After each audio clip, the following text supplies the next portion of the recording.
I got over my impressions, and that really helped out my self-esteem a lot, and I was able to relax and hang around with my friends, and everything went well till I got to high school. So we were all trying to figure out who we were, who they were, what we were, anything about us, and we all wanted to be somebody special, somebody unique, somebody different, and so we did all sorts of neat things, like we shaved our heads and wore all sorts of weird clothes so we could be unique, just like everybody else that shaved their heads and wore weird clothes. And I wasn't any different, although I didn't shave my head, but I did wear weird clothes, I guess. I guess my mother just didn't know how to dress me or something. But I wanted to be like everybody else, and so I decided, well, I'll join the football team. That'd be a good move for me. Well, as you can see, I'm 75 pounds of man terrorizing flesh here. So I went up to the football coach and said, "Coach, I really want to play football." I said, "Sorry, son, we've already got one." I thought that was terrible, but I didn't give up. I went to the assistant coach. I thought, this guy's pretty nice, he'll let me on. And sure enough, he did. I was surprised he didn't tell me to go take a hike. But anyway, I started playing football, and everything was going okay, but I just couldn't seem to catch on. I had some kind of a mental block, and I just couldn't seem to tackle my problems. I just got passed up, and I was just running out of courage. So it was terrible. So I had to drop out of football, and I decided to join the band. I thought that was more fitting. Just a sec. Time for the cue cards, I guess. Good thing I brought my notes with me. I forgot where I was. Another cue card in case I needed it.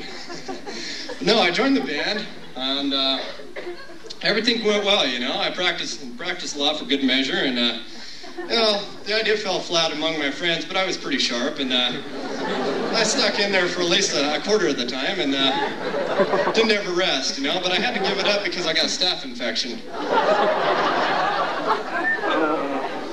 So it was kind of sad. But I didn't give up, I'm one of these persistent buggers, the skinny guys usually are, and I thought, I'll just try for track. That'll do it. I've been running from my problems, so I should be pretty good at this. And so I went for track, and it didn't start for about another month, so I decided to get a jump start on everybody else, and I started training, but track was just the same old run around, and I couldn't overcome all those hurdles, and it was terrible, So anyway, so much for false starts there, but I went on, and I finally got to my senior year, and I thought, I've really got to do something that I can put my name in the books, and I can be recognized, and people like me and all this stuff. Still going through that adjustment thing that you go through. And I thought photography, that's it. Photography, I'm a man of photography. So I picked up the camera, and I was hoping I'd be able to develop my skills. But some amazing things happened. Just thinking about it now makes me shudder. It's all a little bit blurry, but if you can picture this, I was arrested for indecent exposure. Okay, it was pretty bad. So they kicked me out of photography, and I got shooken up a little bit. But then I decided to try basketball because it was coming up, and I learned how to dribble as a baby, so I figured I'd be good at it. But of all the bad luck, I got hooping copped and got bounced out of there. So I had to try something else. It was, senior year, spring. My last hope was baseball, and I remembered back to t-ball, but I thought, okay, they pitched the ball, I should be okay here. And sure enough, things were okay. I caught on. I was able to pick it up, but I always felt a little off base. I didn't really feel at home there. It was driving me batty, and I was about ready to quit, but then the whole team went on strike, so I didn't need to worry about quitting. I was pretty good. But I graduated, which was pretty nice, and as things go, I decided that I'd get me a new life. You're worried, aren't you? Some life, huh? Okay, so I didn't get much of a life, but that's okay. I decided what I'd do is I'd go to school, come up to the college here, because I had a pretty good mind, I thought I could figure things out, I could think things through. As a matter of fact, I got such a good mind, I'd like to show it to you. Oh, it's in here somewhere. Everything's getting a little disorganized. Oh gosh, I hope I haven't lost my mind. Oh, here it is. Here it is. Just couldn't find it. There's a lot of things on my mind. People think I'm kind of crazy carrying this around with me all the time. But you know, it really comes in handy in case I ever want to change my mind, you know? There it is. It's also handy if I get bored in class, I can always play with my mind. But I hate when other people play with my mind. I'm a little selfish. Yeah, I like to take a running with me, too, as a matter of fact, because it's good to jog my memory every once in a while. But, you know, this really comes in handy. You know, people say I'm not in my right mind, and of course I'm not, because it's a left mind. You get that? It's kind of funny. Gosh, it's sad when you have to tell people to laugh. No, but it's really pretty nice, you know, and if you get mad, you can really give somebody a piece of your mind. It comes in pretty good, so... You know, I'd recommend that you all go out and get you one, if you really don't mind. And just put it on top of all your stuff, and just let it sit there. You know, it has something to do with mind over matter.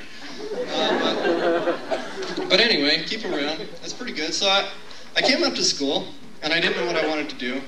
And I thought, well, maybe I'll just join the military.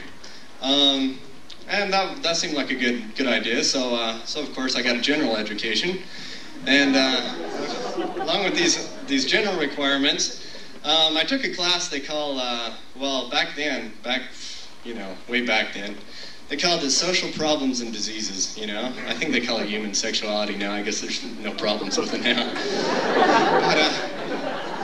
But anyway, I took this class, and it was really pretty enlightening, you know? They talked about child abuse and battered wives and all these kind of things, social problems, and you know, and I answered a lot of questions, made me think, well, there's a lot we can do to solve the world's problems, but there's one question that always plagued me about that, you know, and it's what to do with battered fish. I don't know, I guess I'll have to talk to somebody over lunch about that one. But they also talked about social diseases, you know, and the subject of AIDS came up. You know, AIDS is kind of bothersome, I suppose. And, well, they started talking about, the professor said there's a lot of different kinds of AIDS out there, you know.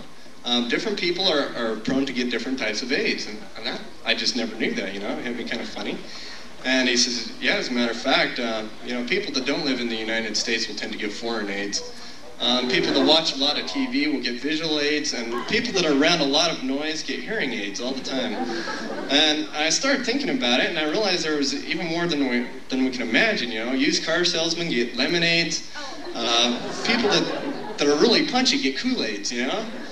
And then I got thinking, you know, with all the AIDS in the White House, it's amazing George Bush never got presidential AIDS. So it's just something out there to be aware of. I went through my, you know, after this AIDS thing, I thought, well, maybe medicine is the route I want to go. Maybe I should be a pre-med student. So I got into pre-med, and I said, yeah, that sounds pretty good. Things were going really well until we got to the part where we have to cut things open, you know, they'll dissect things. And I thought, well, that seems pretty good because you know, I want to be a surgeon. But after we'd done a few of them, I realized I just didn't have the stomach for it, man. I didn't have the guts. I just didn't cut it, you know? So, anyway, that's what happens. So I changed to civil engineering. I wanted to take the abridged version, but they wouldn't let me. So I stuck it all out, and I realized that wasn't the right thing for me because I just couldn't design any of those damn things. But that's the way it goes. I finally got out of school and switched to something a little easier, like being a doorman. I thought it was something I could handle, and I heard there was a lot of openings, so that's what I went with. And then I decided, well, maybe I'll just go to fixing watches because that seems like a worthy thing, and I don't think I'd get bored. But I ran out of time, just like I have now, and hey, you've been a fun audience. We'll see you later.